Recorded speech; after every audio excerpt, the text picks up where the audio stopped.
പ്രിയപ്പെട്ട വിദ്യാർത്ഥികളെ, നമ്മുടെ SSLC റിസൾട്ട് മെയ് 9-ാം തീയതി വരുമെന്ന് എല്ലാവരും അറിഞ്ഞിരിക്കുമല്ലോ. അതായത് അതിൻ്റെ ടൈമും പബ്ലിഷ് ചെയ്തിട്ടുണ്ട്. 9-ാം തീയതി 3 മണിയോട് കൂടി മന്ത്രി ഉദ്ഘാടനം ചെയ്യുകയും അതേ തുടർന്ന് 1 മണിക്കൂറിന് ശേഷം, ഒരു മണിക്കൂർ ഏകദേശം ആകുമ്പോൾ തന്നെ നിങ്ങൾക്ക് റിസൾട്ട് ലഭിച്ചിരുന്നതായിരിക്കും. ഓക്കെ, നമ്മുടെ +1 അലോട്ട്മെൻറ്റ് ഡേറ്റ് ഡീറ്റെയിൽസ് എന്ന് പറയുന്നുണ്ട്, ഒന്ന് നോക്കിക്കോളൂ.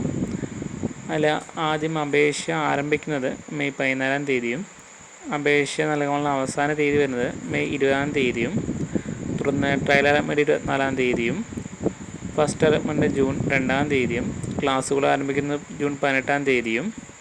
Second allotment and third allotment date പറഞ്ഞിട്ടില്ല. പ്രവേശന നടപടികൾ അവസാനിക്കുന്നത് ജൂലൈ 23-ാം തീയതിയാണ്. തുടർന്നുള്ള അപ്ഡേറ്റുകൾ ആൻഡ് ഡേറ്റുകൾ ലഭിക്കുന്നവർക്ക് ചാനലുകളിൽ അപ്ഡേറ്റ് ചെയ്യുന്നതായിരിക്കും. Thank you for watching.